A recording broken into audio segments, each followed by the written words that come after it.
Kedua, izinkan saya membaca firman Tuhan di dalam Matius pasal 18, yaitu tentang menasihati sesama saudara. Nggak ada angin sepoi-sepoi, angin kencang, angin ribut, badai, semua membawa pengaruh kepada saudara-saudara, kepada kita semua. Nah, ini ada nasihat.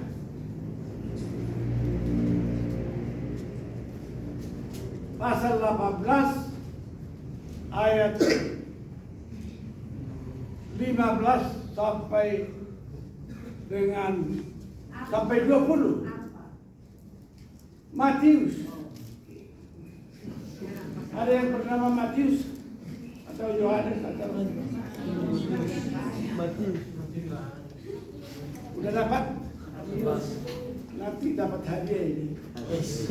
Yang membaca bagus. Satu, ayat 1, judulnya saya. Ayat 1 saya. Ayat 2, ayat 3, ayat 4 artinya 15, 16, 17, 18. 18. Ibu Norma.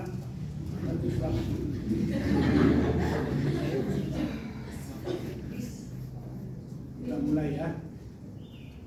Tentang menasihati sesama saudara. Apabila saudaramu berbuat dosa oleh karena tidak ada angin, tidak ada sepoi-sepoi, tidak kencang ribut segala macam. Apabila saudaramu berbuat dosa, tegurlah dia di bawah 4 mata. Jika ia mendengarkan nasihatmu, engkau telah mendapatnya kembali. Jika ia tidak mendengarkan engkau, bawalah seorang atau 2 orang lagi, supaya atas keterangan 2 atau 3 orang saksi, perkara itu tidak disaksikan. Jika ia tidak mau mendengarkan mereka, sampaikanlah soalnya kepada jemaat. Dan jika ia tidak mau juga mendengarkan jemaat, pandanglah dia sebagai seorang yang tidak mengenal Allah atau seorang pemungut cukai. Aku berkata kepadamu, sesungguhnya apa yang kamu ikat di dunia ini akan terikat di surga, dan apa yang kamu lepaskan di dunia ini akan terlepas di surga. Sama-sama. Dan lagi aku berkata kepadamu, jika 2 orang daripadamu di dunia ini sepakat meminta apapun juga, permintaan mereka itu akan dikabulkan oleh Bapa-Ku yang di surga. Sama-sama lagi. Sebab di mana 2 atau 3 orang berkumpul dalam nama-Ku, di situ Aku ada di tengah-tengah mereka. Ini adalah solusi. Solusinya di mana? Sudah dikatakan berdoa dan bekerja. Tapi yang terutama kalau di dalam persekutuan kekristenan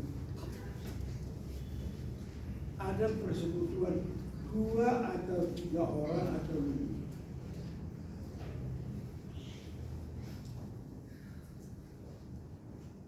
Berhasil menghadirkan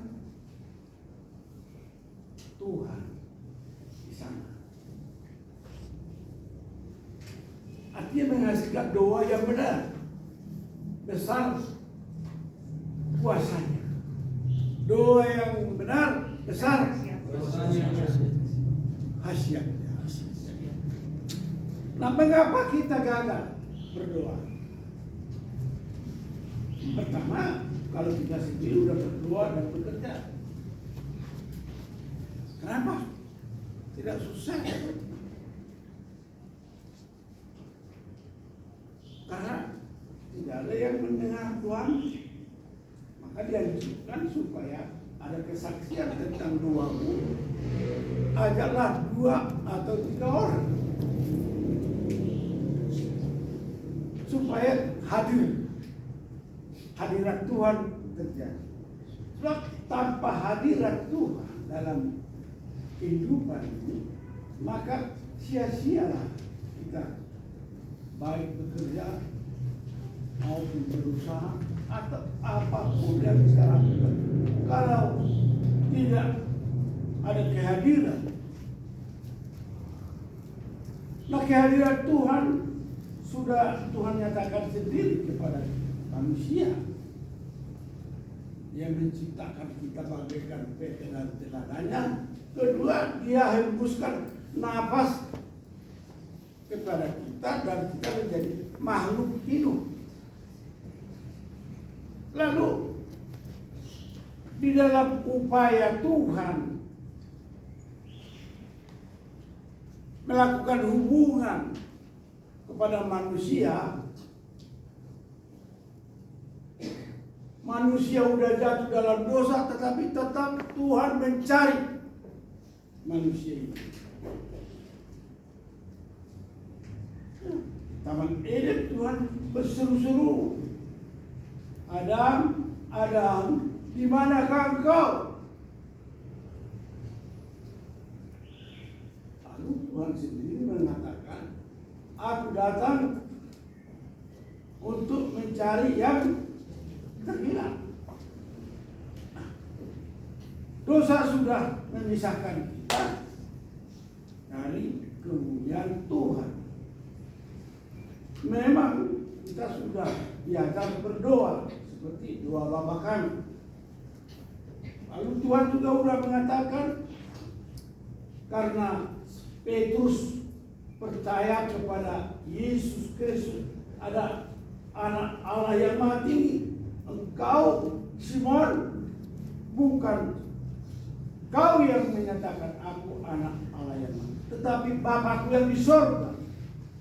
Dan aku pun bersaksi tentang keyakinanmu. Di atas batu karang ini kudirikan jemaat.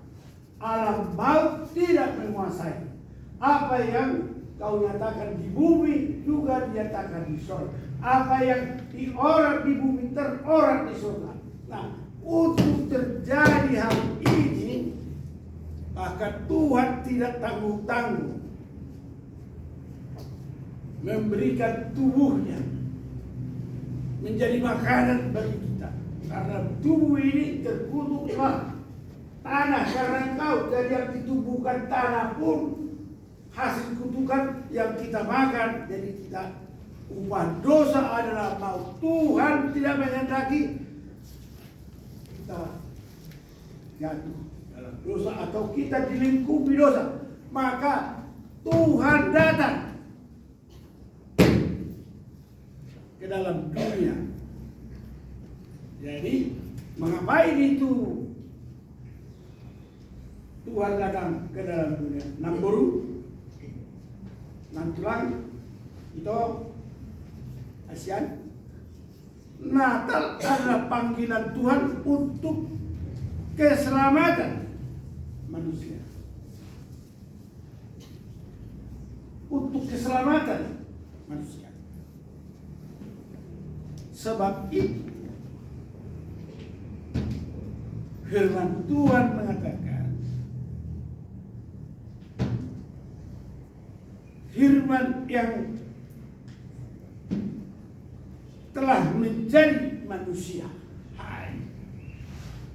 Jadi Tuhan kita bukan Tuhan yang jauh di sana. Tuhan yang dekat, mendekatkan diri kepada manusia. Saking dekatnya Tuhan kepada manusia, ada 3 hal yang diberikan kepada manusia. 1, tubuh kita. 2, darahnya. 3, nafasnya. Tetapi ini perlu kesaksian. Tidak boleh manusia itu sendirian. Itu sebabnya apabila kamu kumpul 2 atau 3 orang dalam namaku, aku hadir. Dan itu satu pernyataan Tuhan, doa yang benar besar kuasanya. Doa yang benar besar hasilnya. Oleh karena itu saudaraku, di kampus ini sudah dibentuk tim pemazmur. Tim pemazmur yaitu memuji, menyembah, memuliakan Tuhan. Dan tim yang kedua, doa dan penginjilan. Semester 1 masih mengingat itu? Siapa yang masuk tim pemazmur? Siapa yang mau masuk tim doa dan penginjilan? Kita harus membuktikan bahwa iman adalah dasar dari segala sesuatu yang kita harapkan dan bukti dari segala sesuatu yang tidak ada. Harus. Maka tim doa jangan lalaikan. Tommy, cara kamu sama tim semester 1, ada berapa tim pemazmur? Ada berapa tim doa dan penginjilan? Itu harus dibuatkan oleh senat. Karena apa yang menjadi bukti iman kita? Ya, dalam doa yang benar. Kapan kita bisa berdoa yang benar? Ya, 2-3 orang atau lebih. 2-3 orang atau lebih bermazmurlah kalian. Seperti Daud bermazmur. Ya. Berdoalah kalian seperti Elia berdoa. Doa dan penginjilan. Doa dan penginjilan. Ada tim. Ada tim. Kuatkanlah dan teguhkan hati.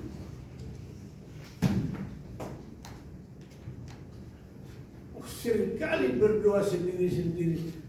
Apa yang didoakan? Kalau 2-3 orang,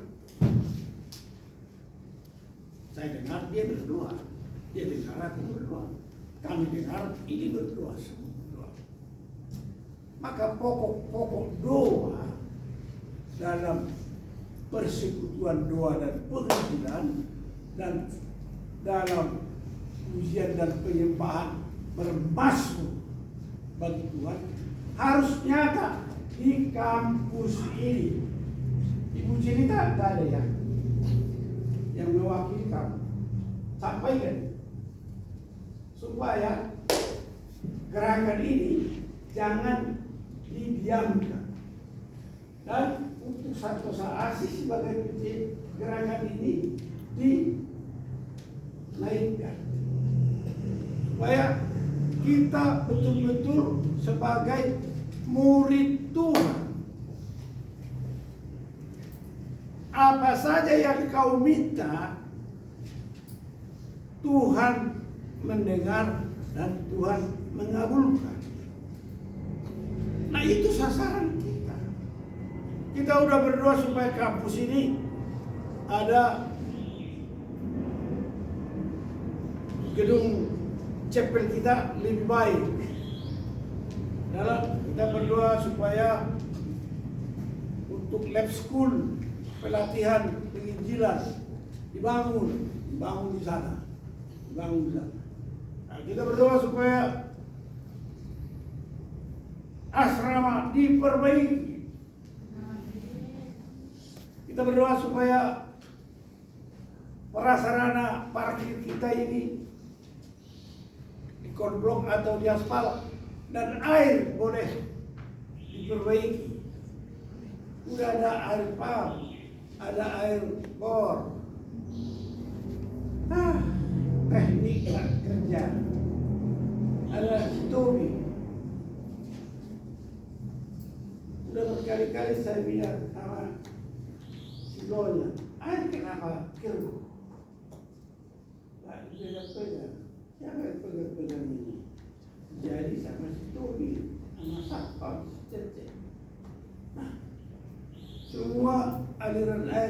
dari mulai bagian ini di sini keruh, dicampur air pump dan air bor. Nih, yang ada aja kita nggak kerjakan, yang belum ada kita doakan.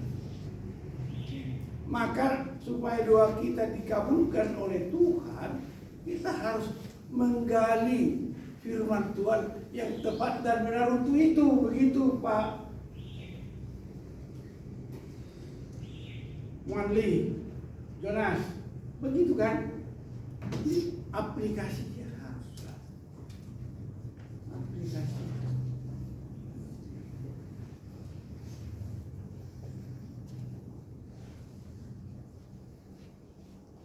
Kita baru bernyanyi kan,